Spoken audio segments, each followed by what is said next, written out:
ओम श्री गुरुवे नमः। अज्ञानतिमिरान्धस्य ज्ञानाञ्जनशलाकया चक्षुरुन्मिलितं येन तस्मै श्रीगुरुवे नमः।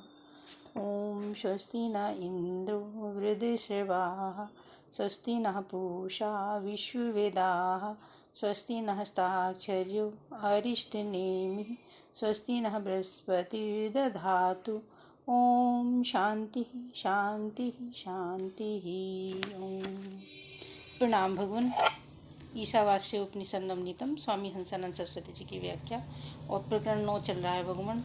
गुण ही गुणों में बरतते हैं, शीर्षक है गुण ही गुणों में बरतते हैं। और अब आगे तो ये सत्व गुण, रजोगुण, तमोगुण, ये तीनों गुण माया के ही हैं। अतः चाहे देवता या देवता स्वरूप हो, चाहे असुर या असुर स्वरूप ही क्यों ना हो, ये सब माया से ही होते हैं, क्योंकि इनकी माता तो माया ही है। तो जीव अपने स्वरूप के अज्ञान से, ममता मोह के कारण लड़ाई झगड़े में पड़ गया और दुख पाने लगा। किसी से राग करता है तो किसी से द्वेष करता है। संसार तो त्रिगुणात्मक ही है। तीनों गुणों से बनने वाले इस संसार में तो दैवी संपत्ति वाले और आसुरी संपत्ति वाले लोग होंगे ही। रजोगुण तमोगुण मिल जाता है, रजोगुण और तमोगुण की सृष्टि ज़्यादा हो जाती है तो आसुरी संपत्ति वाले लोग ज़्यादा हो जाते हैं। सत्वगुण अकेला रह जाता है तो देवता लोग दैवी संपत्ति वाले हैं तो सत्वगुण की सृष्टि अल्प है। असुर लोग जब सात्विक लोगों को सताते हैं तब बहुसंख्या तो असुरों की ही होती है। दैवी संपत्ति वाले सात्विक लोग सर्वत्र सदा ही अतिशय अल्प संख्या में ही रह जाते हैं तो सर्वत्र ही त्राही की पुकार होने लगती है। रामायण महाभारत पुराणों में सर्वज्ञ यही कथा मिलती है। दैवी स्वभाव वाले सात्विक साधु ब्राह्मण गौवें जब सताई जाने लगती हैं तो रोते चिल्लाते भगवान को पुकारते हैं, प्रभु रक्षा करो, हमारा कोई रक्षक नहीं है। तो पहले आकाशवाणी होती है, जन डरपहु मुनि सिद्ध सुरेशा, तुम ही लागी धरी हो नरवेशा। डरो मत, अब मैं तुम्हारी रक्षा के लिए मनुष्य रूप धारण करके आ रहा हूँ। तो फिर अवतार होता है, यही सगुण साकार रूप है भगवान का। अवतार लेकर भगवान साधु ब्राह्मण देवता इन सब की रक्षा करते हैं। विप्र धेनु सुर संत हित लीन मनुज अवतार, निज इच्छा निर्मित तनु माया गुण गोपार। तो फिर इन सब की रक्षा के लिए जिस माया से सारा संसार बनाया है उसी माया से अपने शरीर भी बना लिया और उनकी रक्षा भी करने लगे। तो क्या दैवी संपत्ति को धारण करने वाले और क्या आसुरी संपत्ति को धारण करने वाले, ये सब के सब ईश्वर की सृष्टि ही है। जैसे एक पिता के कई लड़के हैं तो सभी लड़कों का स्वभाव एक जैसा नहीं होता। किसी का सत्वगुणी तो किसी का रजोगुणी तो किसी का तमोगुणी स्वभाव होता है। एक पिता के विपुल कुमारा होय ही पथक गुणशील आचारा, को पंडित को तापस ज्ञाता, को धनवंत शूर को दाता, कोई सर्वज्ञ धर्मरति होई, सब पर पितहि प्रीति सम होई। को पितु भगत वचन मन कर्मा, सपने हूँ जान न दूसर धर्मा।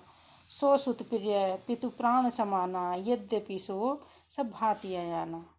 यही विधि जीव चराचर जेते, त्रिजग देव नर असुर समेते। अखिल विश्व यह मम उपजाया, सब पर मोरी बराबरी दाया।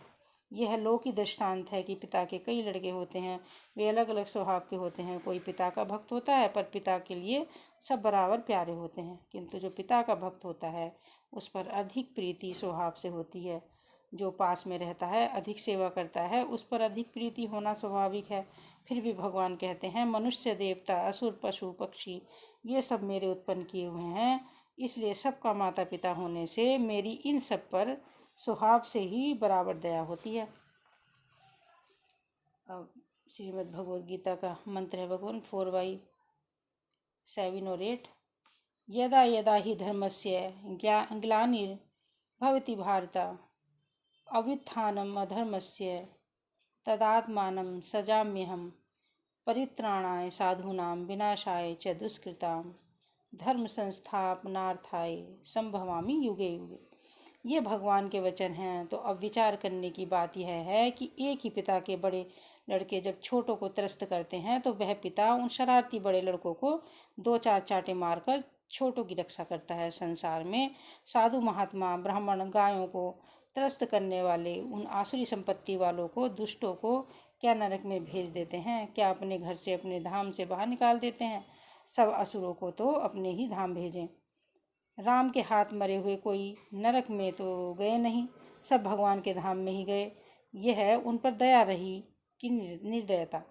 दया ही है भगवत धाम की, वैकुंठ धाम की, ब्रह्मलोक की प्राप्ति के लिए कितने साधु महात्मा तपस्या करते हैं, भक्ति करते हैं, तब कभी भगवान का दर्शन होता है। असुरों को तो भगवान ने मार करके भेज दिया कि चलो अपने धाम में।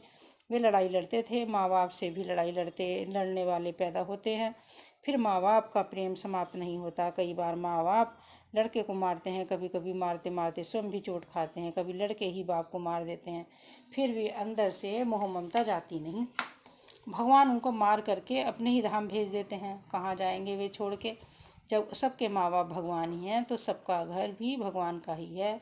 अपने घर में सब लड़के अपना अपना हक रखते हैं तो भगवान को सब प्यारे हैं। विचार करके देखो तो यह रामलीला है, भगवान की ही लीला है। जगत की उत्पत्ति करना, पालन करना, दुष्टों को मार करके सज्जनों की रक्षा करना, उनको अपने धाम में भेजना, यह सब पालन व्यवहार ही तो है। यह सब ईश्वरपन की लीला माया से ही होती है। शुद्ध ब्रह्म में यह लीला नहीं है। ईश्वर का जो शुद्ध स्वरूप है वह ब्रह्म है। जीव का जो शुद्ध स्वरूप है वह कूटस्थ ब्रह्म ही है। इसमें ईश्वरपना नहीं, माया नहीं और जीवपना भी नहीं। माया के तीनों गुणों से तो सारी सृष्टि होती है। इसमें 3 प्रकार के लोग तो हो ही जाते हैं। क्या मनुष्यों में, क्या पशुओं में, क्या पक्षियों में, सब में ये 3 गुण होते हैं। यह संसार ही त्रिगुण्य है। अब किसको हटाएंगे?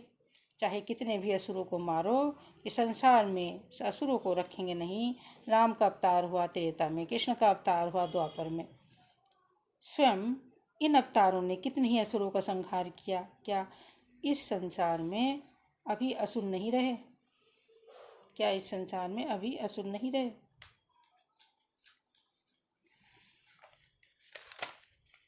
सज्जनों, क्या देव, क्या साधु, क्या असुर, यह सब तीनों गुणों की सृष्टि है।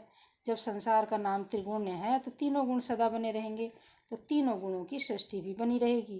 तीनों गुणों में से कौन बढ़ गया और किसको दबाया, और अन्य समय में अन्य ही कोई गुण बढ़ गया और दूसरों को दबा लिया, इतना ही फर्क रहता है। देवता ही देवता रहे, असुर संसार में रहे ही नहीं, यह तो बन नहीं सकता। सत्वगुण से ही सृष्टि बनती तो देवता रहते, मगर सृष्टि 3 गुणों से बनी है तो तीनों गुण वाले लोग रहेंगे ही। सृष्टि 3 गुणों से बनी है तो तीनों गुणों वाले लोग रहेंगे ही। सृष्टि जब 3 गुणों की बनी है तो देव और असुरों की यह लड़ाई अनादि है। यह देव असुर संग्राम तो जब तक सृष्टि रहेगी तब तक चलता ही रहेगा। विचार तो यही करना है कि यह सृष्टि तीनों गुणों की है, माया से रचित है। ईश्वर मायापति है, ईश्वर ने माया से ही इसे रचा है। मगर हमारा तुम्हारा जो दृष्टा स्वरूप है इन तीनों गुणों से परे है, गुणातीत है। ईश्वर का और हमारे वास्तविक स्वरूप मायातीत है। इसलिए देवताओं या असुरों में राग द्वेष नहीं करना है, क्योंकि यह माया की लीला है। यह तो रामलीला है। रामायण कहो चाहे भागवत कहो, ये दोनों ही लीला क्षेत्र हैं। इस लीला क्षेत्र में ही हम कह रहे हैं, ये बातें सुनने में आती हैं। माया की माया की अद्भुत लीला से ही यह संसार बनता है और मिट जाता है, लेकिन हमारे दृष्टा स्वरूप को ये छूता नहीं। इसलिए संसार राग द्वेष करने योग्य सुतराम नहीं है। राग द्वेष करके यह जीव स्वयं ही फंस रहा है। किसी को अच्छा जानेगा, किसी को बुरा जानेगा। अच्छे से राग करेगा, बुरे से द्वेष करेगा। अब इससे आगे कल भगवान। ओम शांति शांति शांति। प्रणाम भगवान।